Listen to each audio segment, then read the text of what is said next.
Welcome to Edozzier tutorial.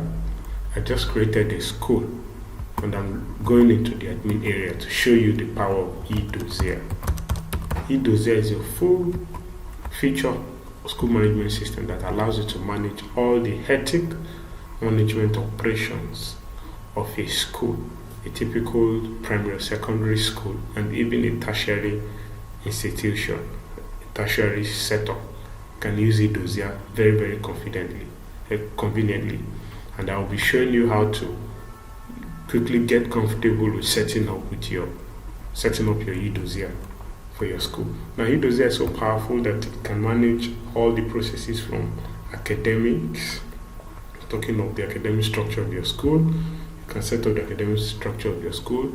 You can set up the registry, manage all the registry processes, manage all the human resources, talking about all the staff in the organization, manage admissions, applications, track applications into admission applications, manage all kind of payments and keeping accounting books of your organization, the payroll and every other payroll processing of all your staffs. Now, this is the dashboard. The dashboard shows you works on the permission level that you have. So for this kind of account, the account has permission to its personal dashboard. This is the personal dashboard area that shows you the staff information and shows you your recent activity, logs of your recent activities. The next thing, you also have a dashboard for academics. So this user is expected to be a teacher. You can see all the subjects that the teacher is assigned to take.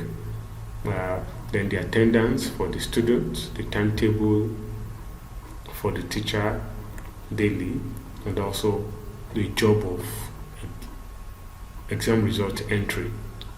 The teacher could easily track it and see the analysis of that from his area. I'm going to go to the first things. First things first, when you open a school, one of the things you're going to need are people. You're going to need people to work for you, and that is what you do at the permissions. Now, at the permissions, you're expected to create offices, that is roles that each staff will be taking on the organization. And that is what you do at permissions. Then you create offices. For example, we have some preloaded offices here. Let me just create a new one. Let me say the assistant bossa. Don't mind me, you may have all the, this is just for the sake of this tutorial. You can repeat it as a role, and you can select a unit and save. You just created the role. This means that a staff can be given this office to occupy. The next thing will be role permission setup. At the role permission setup, you create from the list of roles that are already available, like you created assistant boss. Then you go to each of the modules that are available and see what the staff should do. You're assigning the permissions, the work description of the staff. For example, the category of dashboard, what should the person have access to? Okay, should the person have access to the dashboard of the account section? Yes. Should it be no access? No access says that you shouldn't have access to see it at all. Read says that you're able to see and do nothing with it. Write says you're able to edit and add new information. Then full access is that you're able to delete, create new, and do every kind of operations that are available for this section on Edozzier. Then you can go to academics. Now you can select and set, okay, academics report.